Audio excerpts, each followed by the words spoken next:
Көңілім қайтты достанда, дұшпаннан да. Алдамаған кім қалды тірі жанда. Алыс жақын қазақтың бәрін көрдім, жалғыз жарым болмаса анда-санда. Пайда үшін біреу жолдас бүгін таңда, олтырмас бастан-жыға қисайғанда. Мұнан менің қай жерім аяулы деп, бірге тұрып қалады кім майданда. Ендігі жұрттың сөзі ұрлық қарлық, саналы жан көрмедім сөзді қарлық. Осы күнде осы елде дәнеме жоқ, мейірғанып мәз болып қуанарлық.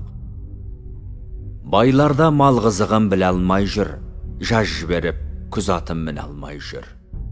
Сабылтып, күнді ұрлатып, із жоғалтып, ызаменен ыржиып күле алмай жүр. Саудагер тыныштық сауда қыла алмай жүр, қолдан беріп қор болып ала алмай жүр. Ел аулақта күш айтқан, топтатанған, арсыз жұрттан көңілі тына алмай жүр. Естілерде ісіне қуанбай жүр, ел азды деп надандар мұңаймай жүр. Ала жылан, ашпақа күпілдектер кісекен деп ұлықтан ұялмай жүр.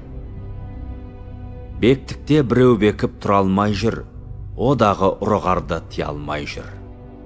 Қарсылық күнде қылған телі тентек, жаза тартып ешбірі сұралмай жүр. Қарындас қара жерге тығалмай жүр, бірінің бірі сөзін құба алмай жүр. Құда тамыр, дос шаран, қатын балаң, оларда бір қалыпты бола алмай жүр. Бір күшті көп тентекті жыға алмай жүр, іште жалын дерт болып шыға алмай жүр. Арақ ішкен, мас болған жұрттың бәрі не пайда, не залалды біле алмай жүр. Жетілтіп жаз жайлауға қона алмай жүр, күз күзеуде жанжалсыз бола алмай жүр. Қыс қыстауың, қып-қызыл ол бір пәле, оралып ешбір шаруа оңалмай жүр.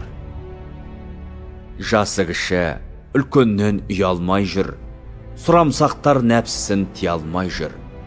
Сәлем борыш, сөз қулық болғаннан соң, қандай жан сырттан сөз боп сыналмай жүр.